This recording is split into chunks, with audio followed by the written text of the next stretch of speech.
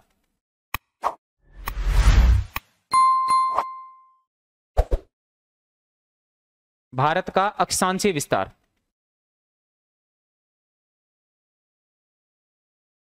ठीक है? अब सुनना, इस भारत के अक्षांशीय विस्तार को पढ़ने से पहले एक चीज हमारे माइंड में अच्छे से आनी चाहिए, अच्छे से आनी चाहिए कि भारत के बिंदुओं को लेकर कई बार प्रश्न पूछे जाते हैं। भारत के बिंदुओं को लेकर कई बार क्या पूछे जाते हैं? प्रश्न पूछे जाते हैं। कॉपी को बंद कर दो, नहीं तो एक भी बिंदु नहीं दिख पाएगा आपको।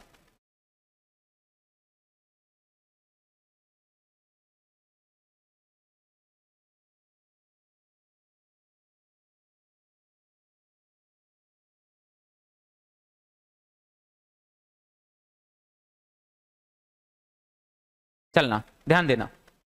देखो कुछ भी नहीं करना, केवल और केवल हमें यहां से ये भूमध्य रेखा याद रखनी है। ये भूमध्य रेखा 0 डिग्री। अब इस भूमध्य रेखा के उत्तर में जितने भी अक्षांश है सभी को क्या कह रहे हैं? उत्तरी अक्षांश।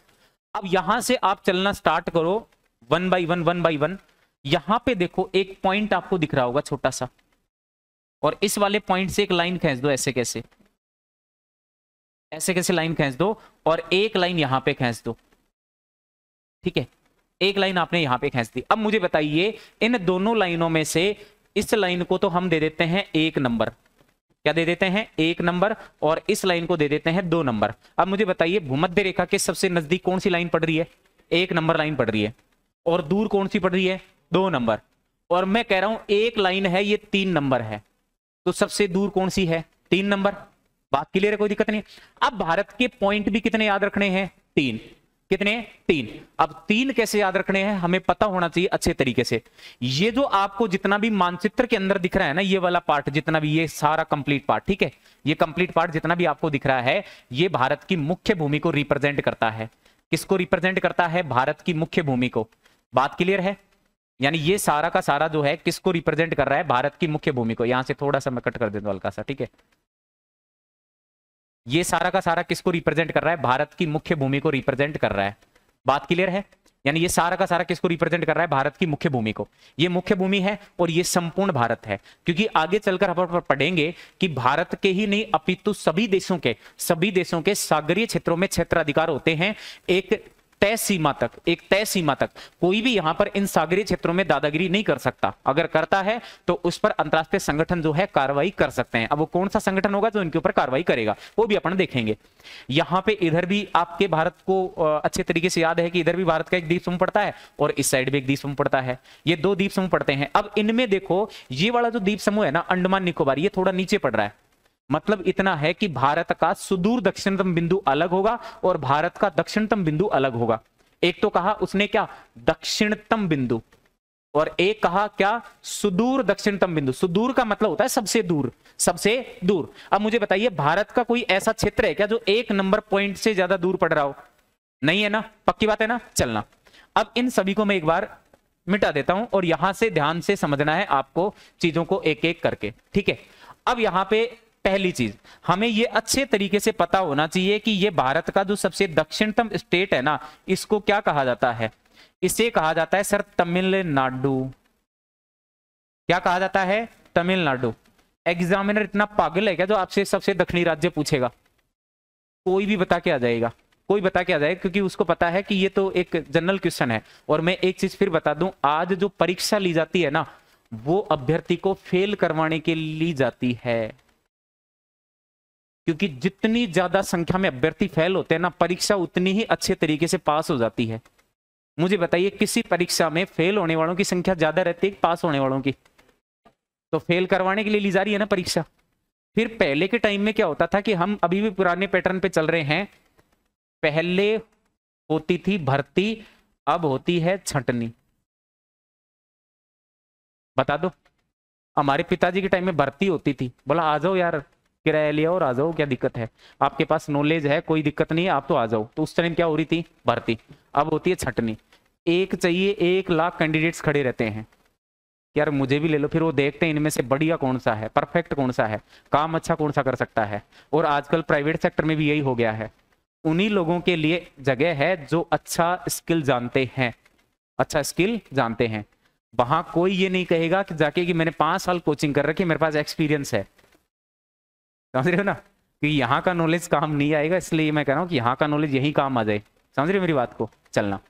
तो अब इतना तो नहीं है कि हमसे इतना पूछेगा, ठीक है। बाकी अब तो कोई भी हो जाए, टेंशन मतलब हो जाएगा काम आपका। यहाँ पे ध्यान देना, ये वाला पॉइंट आपको याद रखना है और ये वाला पॉइंट। अब ये वाला पॉइंट और ये दोनों पॉइंट आपको याद रखने हैं। ये सुदूर दक्षिणतम है, ये सुदूर दक्षिणतम है। बात क्लियर है। अब इस सुदूर दक्षिणतम पॉइंट का जो नाम है ना, वो हमें याद होना चाहिए, इंदिरा पॉइंट। इंदिरा पॉइंट। लेकिन एग्जामिनर आजकल इंदिरा पॉइंट देता ही नहीं है, क्योंकि वो तो ज्यादा आदत पड़ी हुई है ना उसकी, तो खोटी। इंदिरा पॉइंट को ही वो कह देता है pig million point, pig million point. इसी को कह देता है पार्सेन पॉइंट, इसी को कह देता है लाहिचिंग पॉइंट, लाहिचिंग पॉइंट। अगर इससे ज्यादा कुछ दे रहा है ना, तो आपको नहीं आएगा, किसी बाप को ही नहीं आएगा, मैं गारंटी दे रहा हूं। क्योंकि इतने नामों में से कोई सा भी नाम दे देगा ना, तो हवा खराब हो जाएगी सबकी, ठीक है। चलना, तो यहां से दिखाई नहीं दे रहा, उधर से किसी नहीं दे रहा। नरसी जी थोड़ा इसको नीचे कर दो, इसको नीचे कर दो। हाँ, कोई एक बंधु सहयोग कर दे थोड़ा सा। यहां पे आपको याद रखना है कन्याकुमारी, कन्याकुमारी, या इसी को याद रखना है कुमारी अंतरीप, कुमारी अंतरीप। ये पुराना नाम था, इसका ध्यान रखना। अब कई बुक्स में क्या है, एक कैप कोमोरिन भी दे रखा है, वो यहां पे नहीं है, ध्यान रखना, वो अलग है, वो अलग है। बात क्लियर है, कोई दिक्कत नहीं, पक्की बात है ना। चलना, अब यहां पे आप देखो सबसे उत्तर में, ये थोड़ा सा मानचित्र पुराना है, थोड़ा ध्यान रखना। यहां पे ये वाला पॉइंट, ये तो जम्मू कश्मीर का है। अब यहां पे ये नया जो पॉइंट आपको यहां से याद रखना है, ये किसका याद रखना है, लद्दाख का। किसका, लद्दाख का। तो यहां लद्दाख वाले पॉइंट में जो सबसे उत्तरी पॉइंट पड़ेगा, जो हो सकता है वर्तमान भारत का हिस्सा ना हो, वर्तमान भारत का हिस्सा ना हो, लेकिन अभी तो अपन इतना मान रहे हैं कि पूरा भारत किसका है, हमारा है। पूरा भारत किसका है, हमारा है। जिस समय भारत का ओरिजिनल मानचित्र में उस समय आपको दिखाऊंगा, जिस समय अपन सीमा विवाद पढ़ेंगे, और जितने विवाद है उन सभी को देखेंगे, उसकी वर्तमान में स्थिति क्या है उन सभी को भी देखेंगे, ठीक है। वहां पे क्या क्या चीजें हैं, कंडीशन, और कंप्लीट, मैं फिर कह रहा हूं मानचित्र आपके पास होना चाहिए, कंप्लीट मानचित्र बेस चलेंगे। एक भी चीज ऐसी नहीं है कि जो आपको यहाँ पे नहीं दर्शा के दिखाई जाएगी, ठीक है। चलना, अब यहां पे देखो, इस वाले पॉइंट को अपन क्या कहेंगे, इंदिरा कॉल। क्या कहेंगे, इंदिरा कॉल। लेकिन इसी को अपन कहेंगे सियाचिन, सियाचिन पॉइंट। सियाचिन पॉइंट इसलिए कह रहे हैं क्योंकि यहां पर भारत का सबसे बड़ा ग्लेशियर आता है, जिसका नाम है सियाचिन ग्लेशियर। इस सियाचिन को लेकर भी विवाद चल रहा है अभी, सियाचिन को लेकर भी क्या चल रहा है, विवाद। भारत और पाकिस्तान के बीच में चल रहा है, ध्यान रखना, चीन इसमें शामिल नहीं है, चीन का इसमें कोई लेना देना नहीं है। बात क्लियर है, कोई दिक्कत नहीं है। ये उत्तरी पॉइंट हो गया। यहां पे आप देखो सबसे पश्चिम में कौन सा स्टेट दिख रहा है आपको, गुजरात। इस गुजरात वाले पॉइंट पे अगर आप देखोगे यहां पे, तो यहां पे पॉइंट जो आपको दिखेगा ना, वो दिखेगा, आपको ध्यान रखना है, गौर माता। गौर माता नहीं देगा तो सरक्रिक देगा, क्योंकि वर्तमान में भारत और पाकिस्तान के बीच में विवादित है सरक्रिक क्षेत्र, ठीक है। या फिर दे देगा आपको भुज। क्या दे देगा, भुज। कोई दिक्कत नहीं, यहां से आएगी। फिर इधर देखो आप, सबसे पूर्व में जो स्टेट है उसका नाम क्या है, अरुणाचल प्रदेश है। तो यहां पे उसका पॉइंट आपको याद रखना है, और ये पॉइंट का नाम क्या है, तेजू है। इसी को अपन कहते हैं किबिथु। क्या कहते हैं, किबिथु। इसी को अपन कह देंगे वालांगू। क्या कह देंगे, वालांगू। तो ये क्षेत्र भी आपको ध्यान रखना है, किसका है, अरुणाचल प्रदेश का है। तो यहां पे आपको ध्यान रखना है अरुणाचल प्रदेश।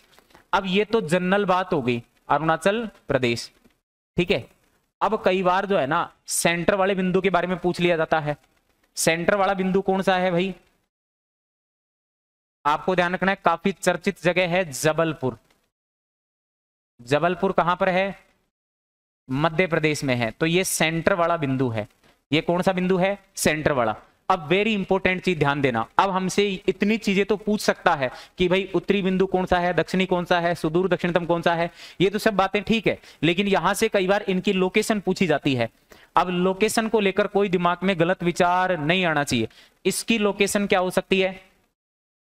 नहीं सर, 6 डिग्री 45 मिनट उत्तरी अक्षांश, ठीक है, या 6 डिग्री 4 मिनट भी कहीं देखने को मिलता है, दिमाग में कोई कलेश पैदा मत करना। यहां पे ये वाला पॉइंट है, इसकी लोकेशन क्या होगी? 8 डिग्री 04 मिनट उत्तरी अक्षांश। ये वाला पॉइंट कितने पे था? 37 डिग्री 06 मिनट। कौन सा अक्षांश? बात क्लियर है? यहां पे ये वाला देशांतर कौन सा है भाई? ये वाला देशांतर 68 डिग्री 07 मिनट। कौन सा देशांतर है? पूर्वी देशांतर। बात क्लियर है? यहां पे ये वाला कौन सा रहेगा भाई? 97 डिग्री 25 मिनट। कौन सा देशांतर है? पूर्वी देशांतर। बताइए, छोटे छोटे बिंदुओं को लेकर कोई दिक्कत होगी क्या? नहीं होगी, पक्की बात है ना? चलना, अब ये याद कैसे होंगे सर? याद ऐसे होंगे, पहले इनको घर जाके आराम से खाना खाना, क्योंकि यहां से थके हुए जाओगे। खाना खाना, खाना खाना के बाद थोड़ा इनको घूमना एक बार, और फिर इनको साइड में ले जाके, क्योंकि अभी तो क्या है, भीड़ में है ये, इस भीड़ में आपसे पहली बार में कंट्रोल नहीं होंगे, क्योंकि ये उल्टा खाने को दौड़ते हैं। एक एक को साइड में ले जाना, भीड़ से अलग करके, और फिर वहां अकेले में इनको फ्री करके लाना। समझ गए ना? क्योंकि कई बार किसी की धुलाई भीड़ में नहीं होती, अकेले में बढ़िया होती है, ठीक है। और एक चीज और ध्यान रखना, जब भी आप पढ़ रहे होते हैं ना, तो ब्रेक ले लेके पढ़ा करो, क्योंकि पहली बार पढ़ रहे हो काफी समय बाद। कईयों को तो 12th के बाद में शायद 2 घंटे लगातार पढ़े हुए याद ही नहीं है कब पढ़े थे। ईमानदारी की बात है, 2 घंटे कभी पढ़े ही नहीं। 12th में जरूर पढ़े होंगे शायद, क्योंकि उसमें तो परसेंटेज बढ़ानी थी ना। आप एक काम करना, 10 मिनट पढ़ना, 5 मिनट रेस्ट लेना, 10 मिनट पढ़ना, 5 मिनट रेस्ट लेना। अब 5 मिनट रेस्ट लेते समय ये नहीं कि मोबाइल चला रहे हो, उस समय आपकी कोई नहीं सुने ना, तो ये पानी की बोतल रख लेना, तो बोला आज मैं तेरे को भारत के प्रमुख बिंदु सिखाता हूं या सिखाती हूं। ये आराम से सुन लेगी, बड़े आराम से। इसके भी समझ में आ जाएगा, आपके भी समझ में आ जाएगा। आप घर में किसी को और समझा नहीं सकते। कोई गांव से आता है तो गांव में वो भैंस है ना, उसको पकड़ लेने वाला, तेरे को ज्योग्राफी पढ़ाता हूं मैं, उसको समझ में नहीं आए लेकिन आपको आ जाएगी, पक्की बात है, इस बात की गारंटी है, क्योंकि हम किसी दूसरे को सिखाते हैं ना तो जल्दी आता है। अब मैं इसलिए नहीं कह रहा, क्योंकि एक चीज, आपके घर में पड़ोसी भी होंगे, आपके घर में छोटे बच्चे भी होंगे, क्योंकि वो आपकी सुनते ही नहीं है, क्योंकि अभी वो वैल्यूएशन आपके पास नहीं, वो पावर आपके पास नहीं है कि वो आपकी बात को थोड़ा सीरियसली ले। अभी तो हल्के में लेते हैं आपको बहुत ज्यादा, ठीक है, भूल है उनकी। एक बार छापो इसको ऐसे कैसे।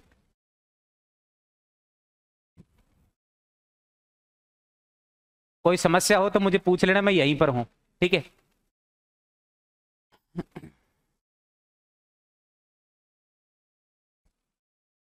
कल तो इसको थोड़ा थोड़ा उधर करवा दे, क्योंकि मेरे लिए कॉरिडोर चाहिए बीच में एक।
और किसी भी भाई बहन को कोई चीज समझ में नहीं आई पूछ लेना, ठीक है जी सर।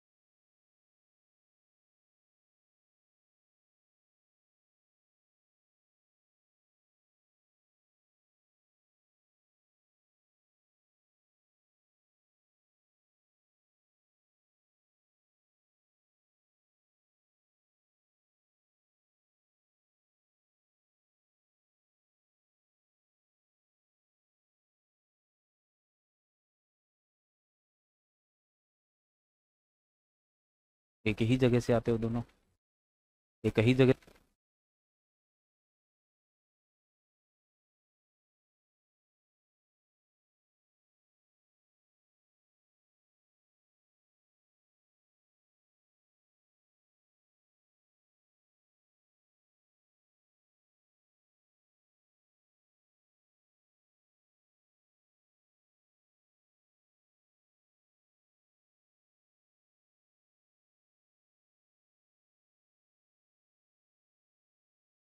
ना जानते हैं, पहले ही दिन लेके निकल गए थे क्या?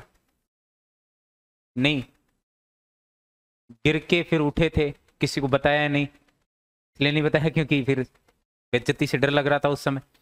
ऐसी कोई दिक्कत नहीं है, जो गिरता है वही उठता है, ध्यान रखना।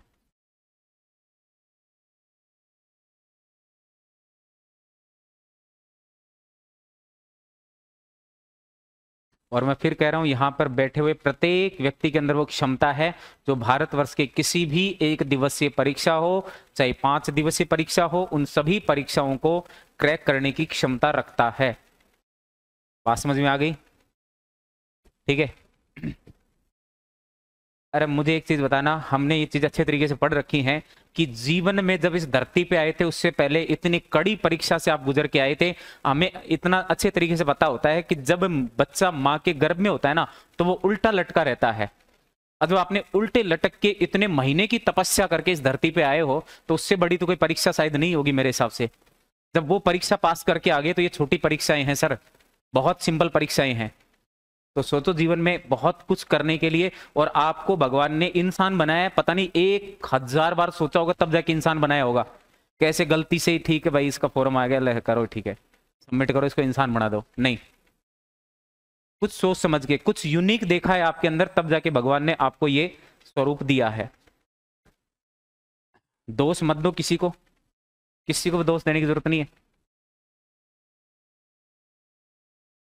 जबलपुर एमपी में है सर, मध्य प्रदेश में। ना ना ना ना, इसका कोई फिक्स वैल्यूएशन नहीं होगा। चलें जी। हाँ कुमारी अंतरीप है वो, कुमारी अंतरीप है। हाँ जी। अब एक बार सीधे बैठ जाइए जिन्होंने लिख लिया है। अब आपसे पूछता है कि भारत का सबसे उत्तरी बिंदु किस नाम से जाना जाता है? इंदिरा कोल या सियाचिन?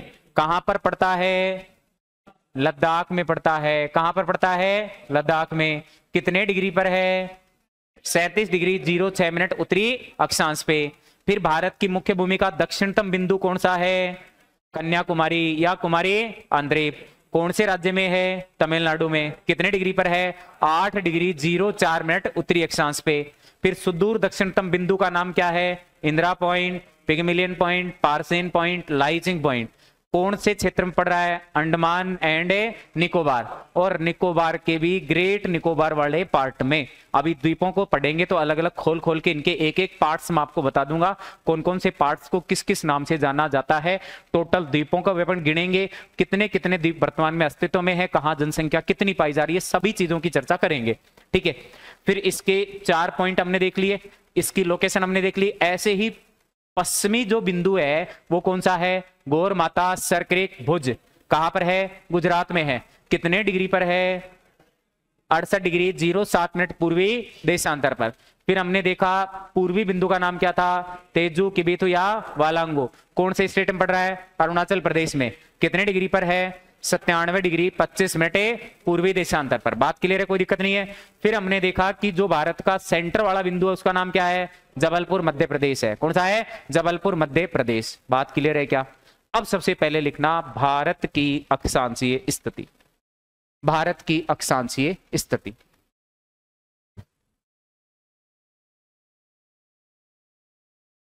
जी सर, ध्यान देना, इंपॉर्टेंट है। भारत की अक्षांशीय स्थिति, हाँ जी, लोड नहीं लेना है, पीछे अपन ने समझ लिया है। जनरली मैं भारत की मुख्य भूमि की बात कर रहा हूं, तो यहां पे ये वाला पॉइंट है कितना, 8 डिग्री 04 मिनट। कौन सा अक्षांश है, बात क्लियर है। कितने तक ये जा रहा है, 37 डिग्री 06 मिनट। कौन सा अक्षांश, उत्तरी अक्षांश। बात क्लियर है, कोई दिक्कत नहीं है। तो अगर आपसे पूछा जाता है कि भारत का अक्षांशीय विस्तार कितने डिग्री से कितने डिग्री तक है, बोला 8 डिग्री 04 मिनट उत्तरी अक्षांश से 37 डिग्री 06 मिनट उत्तरी अक्षांश के बीच में कौन है, भारत है। ये सिंपल बात आपको समझ में आ जाएगी क्या। फिर वो पूछेगा कि भारत का कुल अक्षांशीय विस्तार कितना है। अब कुल के लिए टेंशन मत आना, इस 37 डिग्री 06 मिनट में से 8 डिग्री 04 मिनट को घटा दो। देखो आराम से घटाओ, 6 में से 4 को घटाओ 2, यानी 2 क्या हो गए, मिनट हो गए। अब ये थोड़ा डेटा आपको हल्का सा भारी लगेगा, 37 में से 8 को घटाइए 29, कितने आते हैं 29, यानी 29 डिग्री 02 मिनट टोटल अक्षांश है कि नहीं है भारत के। तो अगर आपसे पूछा जाए भारत का कुल अक्षांश विस्तार कितना होगा, 29 डिग्री 02 मिनट होगा। बताइए बात क्लियर है क्या, कोई दिक्कत नहीं है। फिर आपने यहाँ पे एक बिंदु और देखा था जिसका नाम था अंडमान निकोबार। ये अंडमान निकोबार वाला पॉइंट था, ये कितने डिग्री पर था सर, हाँ 6 डिग्री 45 मिनट। कौन सा अक्षांश है। तो अगर आपसे वो पूछ लेता है कि संपूर्ण भारत का अक्षांशीय विस्तार, तो आप क्या कहोगे, 6 डिग्री 45 मिनट उत्तरी अक्षांश से 37 डिग्री 06 मिनट उत्तरी अक्षांश के बीच में। भारत का अक्षांशीय विस्तार पूछे तो 8 डिग्री 04 मिनट, संपूर्ण भारत पूछे तो 6 डिग्री 45 मिनट। बात क्लियर है, संपूर्ण भारत में कंप्लीट आ जाएगा, ध्यान रखना। यानी सागर वाला एरिया जहां जहां क्षेत्राधिकार हैं वो सारे के सारे एरियाज में शामिल करे लेंगे। बात क्लियर है। इसका और इसका अंतर निकालोगे तो अंतर कितना आएगा, तो यहां पे ध्यान रखना मैंने निकाल रखा है 30 डिग्री 21 मिनट का अंतर आ जाएगा। अगर किसी भाई बहन को शंका हो तो घर जाके निकाल सकता है, कोई दिक्कत नहीं, नो डाउट। ठीक है, यहां से आपको ध्यान रखना है कि 6 डिग्री 45 मिनट से 37 डिग्री 06 मिनट तक कुल विस्तार कितना आता है, 30 डिग्री 21 मिनट। फिर एक बात छोटी सी आपके मास्टर ने और बताई थी, ध्यान है क्या, यहां पे ये कौन सी रेखा है, 0 डिग्री भूमध्य रेखा। 0 डिग्री भूमध्य रेखा, 0 डिग्री भूमध्य रेखा के भारत लगभग कितने किलोमीटर उत्तर में है। इस वाले पॉइंट पे मत जाना, यहां पे आना, 876 किलोमीटर।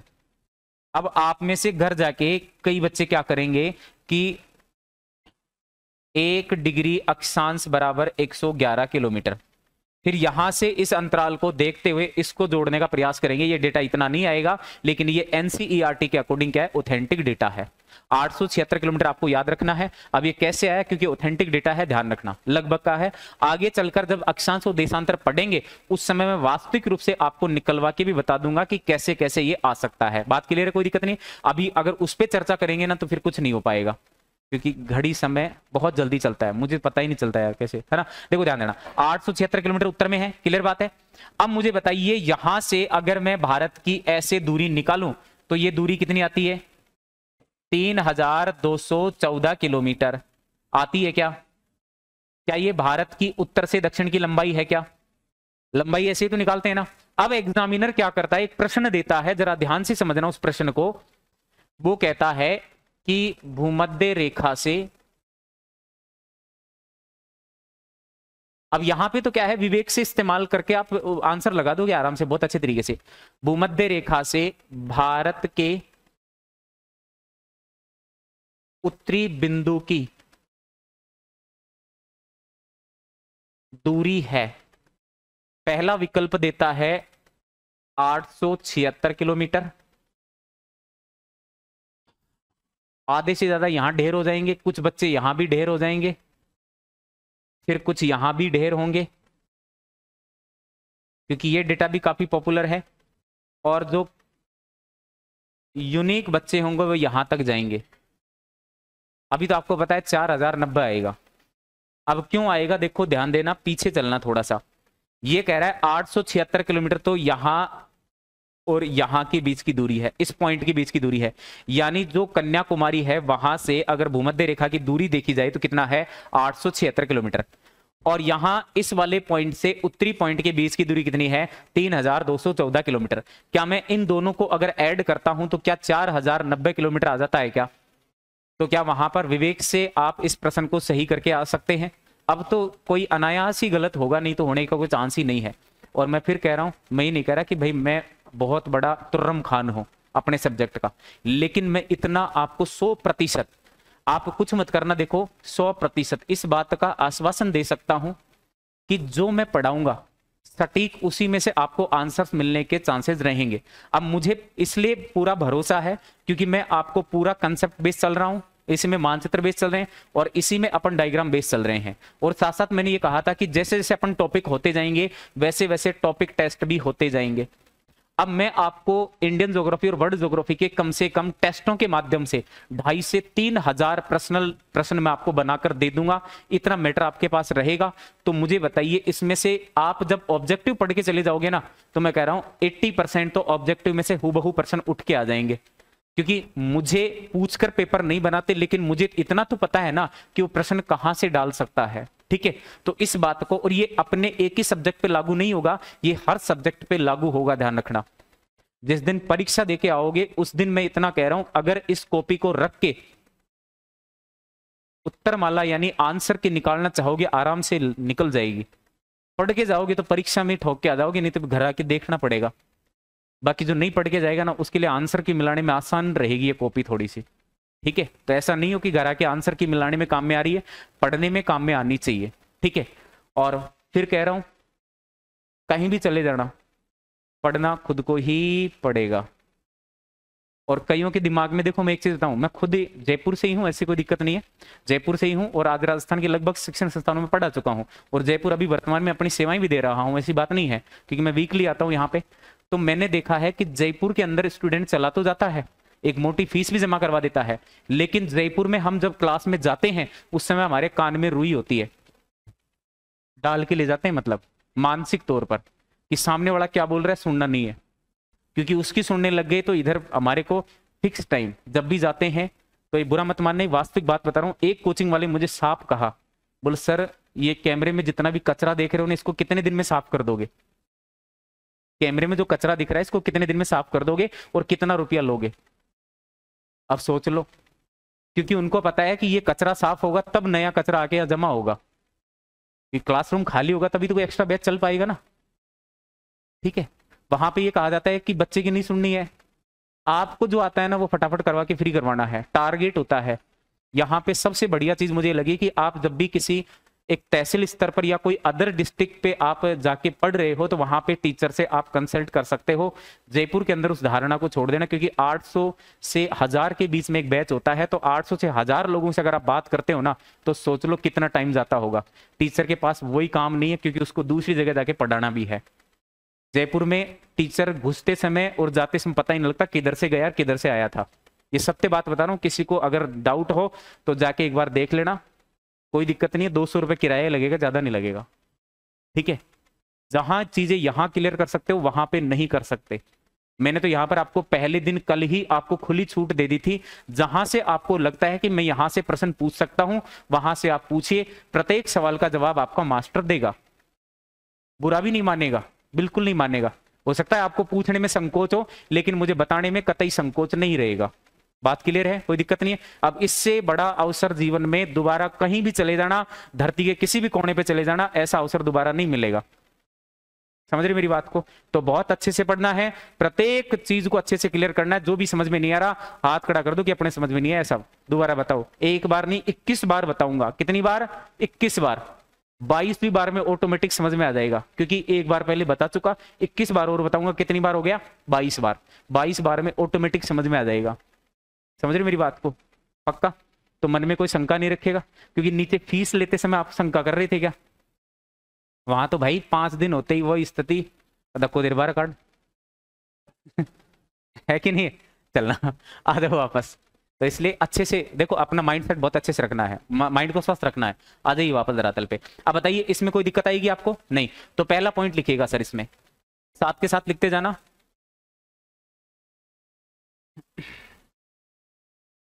लिखना भारत का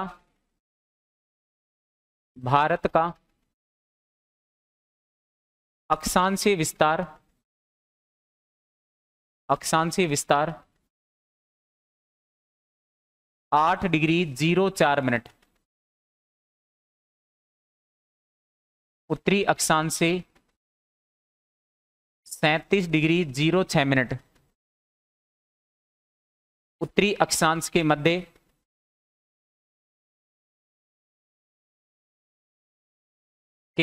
दिखाई देता है। वहां बड़े प्रेम से देखना, कई बार दक्षिणी अक्षांश भी दे देता है। ये उत्तरी अक्षांश देके अगला दक्षिण अक्षांश दे सकता है। मैंने कहा बहुत बेईमान आदमी है एग्जामिनर। उत्तरी अक्षांश के मध्य दिखाई देता है। अपने गांव में कहावत है ना, ओछा आदमी तो ओछो बंडरी चालना पड़ा है। तो अब शराफत को त्याग दो, ठीक है, परीक्षा के दृष्टिकोण से, ठीक है, और फोबिया मन में है उसको हटा दो, ठीक है। दूसरा लिखना पॉइंट बनाकर, कुल विस्तार कितना है सर? 29 degree 02 minute. बात क्लियर है? ये वाला डेटा समझ में आया ना? क्योंकि अपन ने दोनों का क्या निकाल लिया? बीच का अंतर निकाल लिया। दोनों के बीच का क्या निकाल लिया? अंतर। बात क्लियर है? फिर यहीं से हम एक डेटा लिख सकते हैं संपूर्ण भारत का अक्षांशीय विस्तार।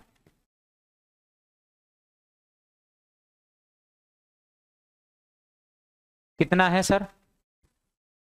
हाँ, अरे भाई 6 डिग्री 45 मिनट उत्तरी अक्षांश से 37 डिग्री 06 मिनट। एक तो डिप्रेशन में मत आओ यार, ऐसे मजा नहीं आएगा फिर। आपने किसी गधे को हंसते हुए देखा है क्या? है? अरे देखा है क्या किसी ने? किसी गधे को हंसते हुए देखा है क्या? किसी गधे को हंसते हुए देख लो, सोच लो इंसान बनने की पूरी पूरी तैयारी कर रहा है। किसी इंसान को उदास देख लो तो सोच लेना कल तक समझ में आ जाएगा। पूरी पूरी तैयारी कर रहा है। और राजस्थान में वैसे गधों की संख्या घट गई है। 81,000 थे, 23,000 बचे हैं अब तो। इंसान बन गए।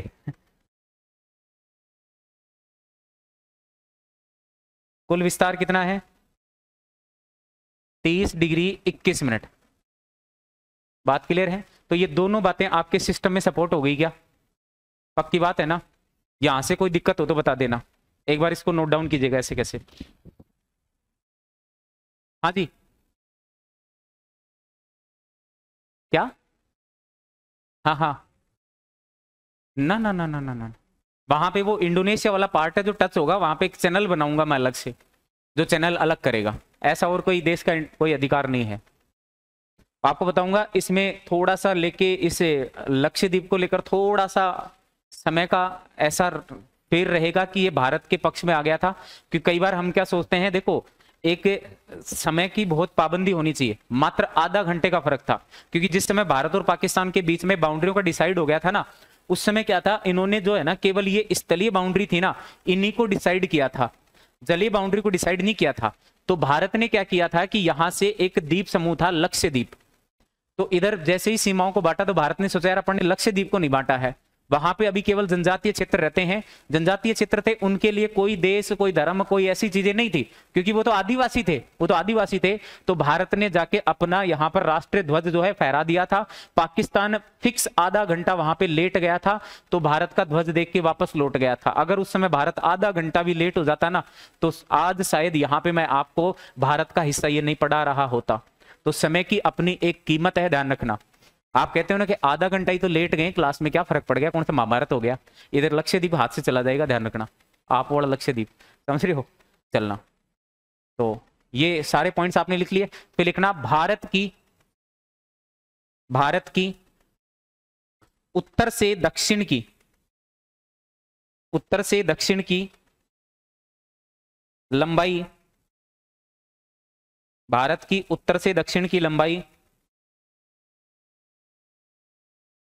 3214 किलोमीटर है।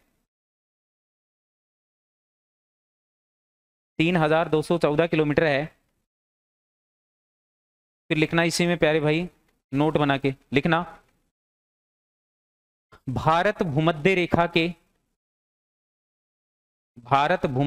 के लगभग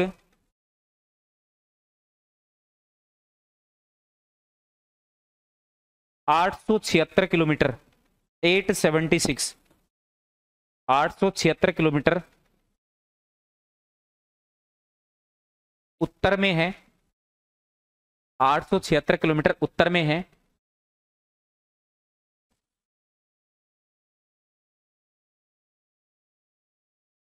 फिर ये वाला प्रश्न ऐसे कैसे लिख दीजिएगा, भूमध्य रेखा से भारत के उत्तरी बिंदु की दूरी, नीचे एक स्टेटमेंट लिख दीजिएगा, भूमध्य रेखा से भारत के उत्तरी बिंदु की दूरी।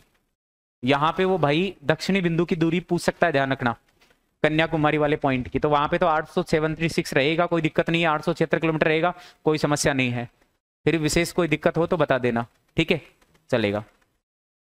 तो ये स्टेटमेंट ऐसे कैसे लिख देना है, चारों विकल्प लिखो तो अच्छी बात है, अकेला उत्तर लिखो तो अच्छी बात है, जैसा आपको उचित लगे वैसा आप लिख सकते हैं।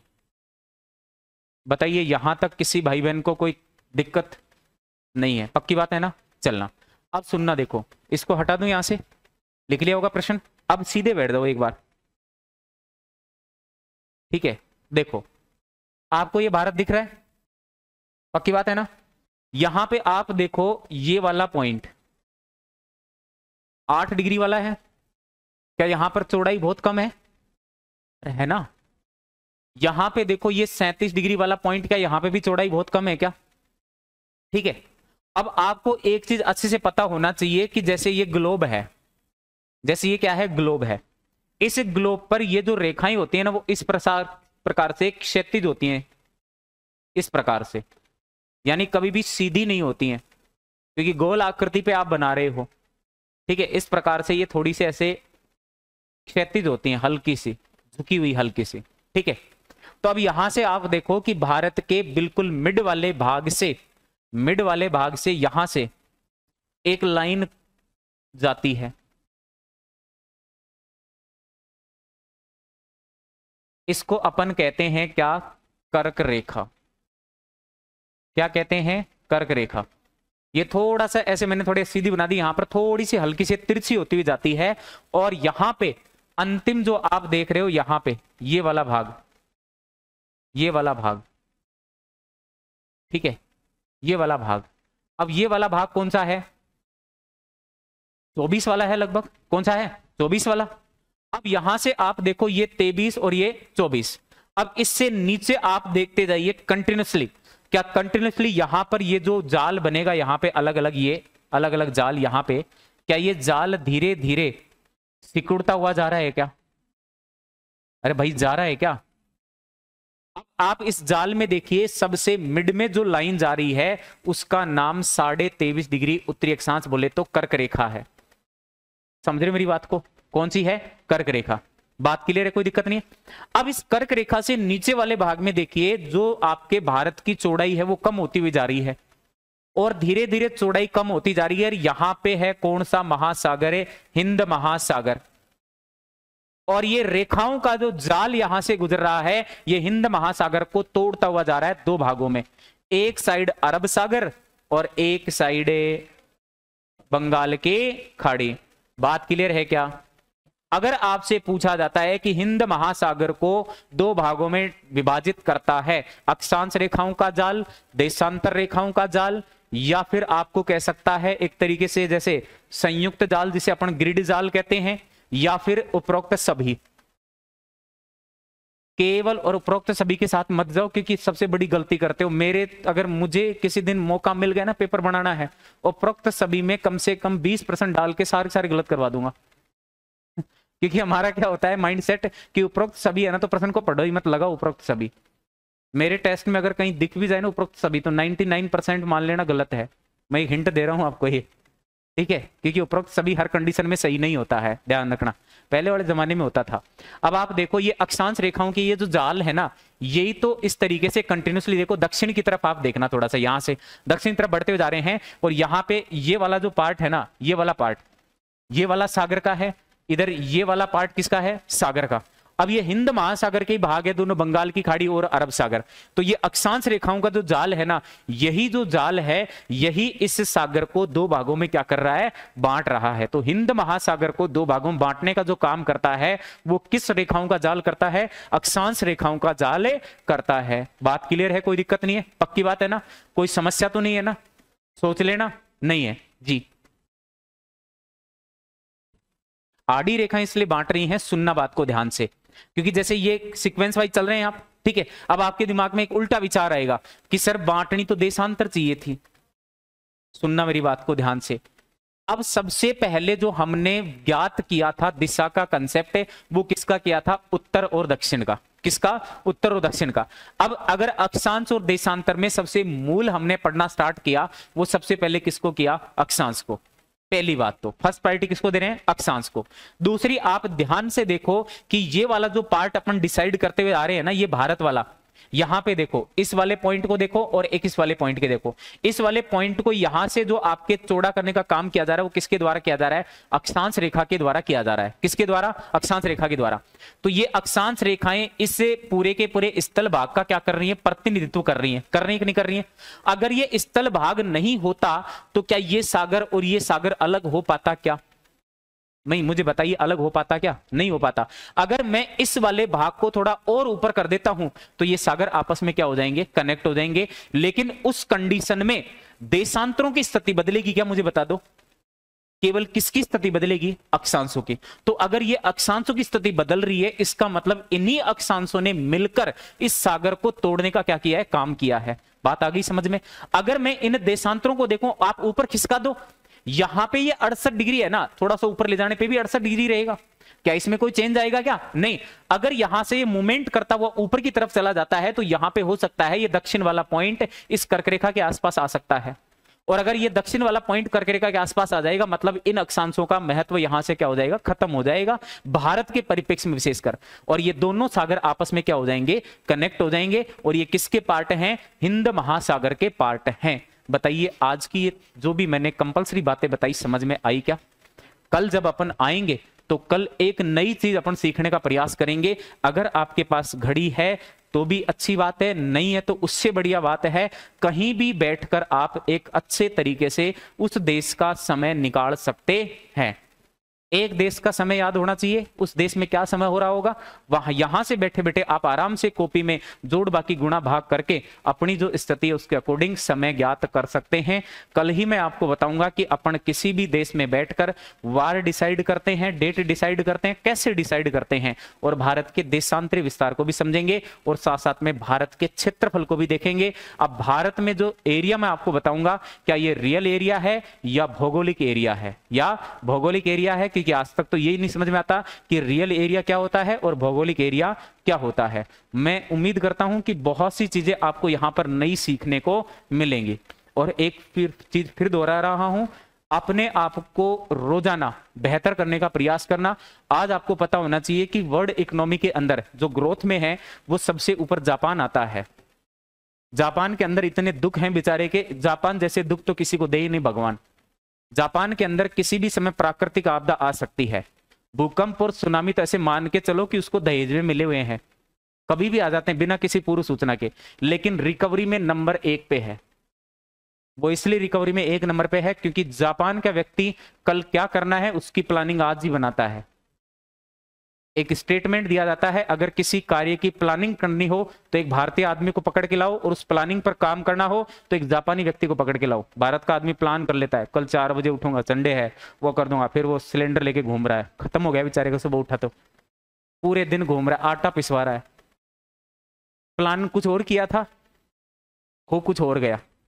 हुआ है क्या आज तक? पहले दिन आपने, फिर लास्ट में क्या क्या सो जाता है शाम को कि यार पहला सो चिड़ी है वही को ना अपना तो सबके साथ यही समस्या है। अरे सबके साथ होगी वो, क्योंकि उनका डीएनए खराब है। अपना डीएनए खराब था लेकिन अब नहीं है, अब नहीं है। तो आज ही डिसाइड करना है कि कल क्या करना है। और सबसे बड़ी चीज होती है ईमानदारी। ईमानदारी, ईमानदारी का एक मैं उदाहरण आपको बताता हूं। जापान के अंदर मुद्रा चलती है येन, जैसे अपने रुपया चलता है ना, वैसे जापान के अंदर चलता है क्या, येन।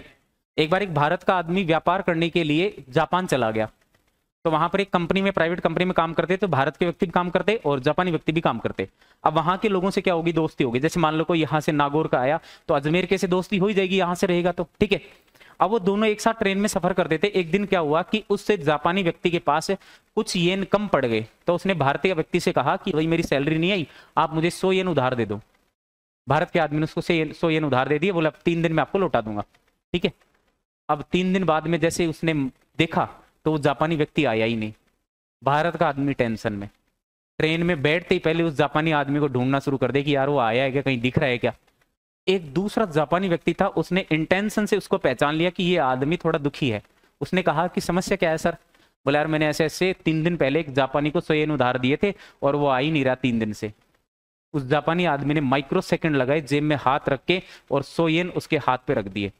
उसने कहा कि बोला ये क्यों, मैंने तो उसको दिए थे, आप क्यों दे रहे हो। बोला नहीं सर, हो सकता है वो व्यक्ति बीमार हो सकता है वो व्यक्ति मर गया हो। आप कल ने भारत जाएंगे तो आप भारत जाके क्या कहेंगे कि मेरा एक जापानी आदमी 100 येन खा गया। हमारे देश की इंटरनेशनल स्तर पर कोई ऐसी बेइज्जती नहीं होनी चाहिए। ये है हमारी देश की ईमानदारी। और अगर यही वाकया भारत में होता तो उसके नमक और छिड़कते, बढ़िया है तो आ लखना कोई है, तेरे तो 100 को नहीं भाई, तेरे तो 500 को लागू चाहिए, मन तो दियो कौन पिस्सा, और बाहर का आदमी दे दियो तो पिस्सा, शर्म नहीं आई। बाहर के आदमी मेरे पे भरोसा नहीं था, भारत का आदमी उसका मजे लेता, लेकिन वो जापानी व्यक्ति था इसलिए उसने मजे लेना उचित नहीं समझा। उसने उसको तुरंत अपनी ईमानदारी का परिचय देते हुए वो पैसे वापस लौटाए। तो हमें अपनी ईमानदारी का परिचय देना है, ठीक है। जो भी हम काम कर रहे हैं पूर्णतः ईमानदारी से करेंगे, क्योंकि किसी दूसरे के लिए नहीं कर रहे, हमारे खुद के लिए कर रहे हैं। और जिस दिन आपके प्राणों के अंदर, आपके रोम रोम के अंदर ईमानदारी बस जाएगी, उस दिन दुनिया की कोई ताकत आपको सफल होने से नहीं रोक सकती। सफलता के लिए किसी महाराज की या कोई धूनी पे जाके दोग लगाने की जरूरत नहीं है, यहीं पे सब कुछ है। बस अपना 100% देते रहो। कल जो कर रहे हो उसकी प्लानिंग आज ही करो, और एक सिस्टमेटिक वे में मैं आपको बताऊंगा कैसे आपका अपना जीवन का एक जो आगे चलने का टारगेट है उसका एक चार्ट बनाएंगे। वो चार्ट बनाना मैं आपको सिखा दूंगा, ठीक है। क्लियर है? तो मिलते हैं आपसे कल, ठीक है। स्वस्थ रहें, मस्त रहें, बाय बाय, टेक केयर।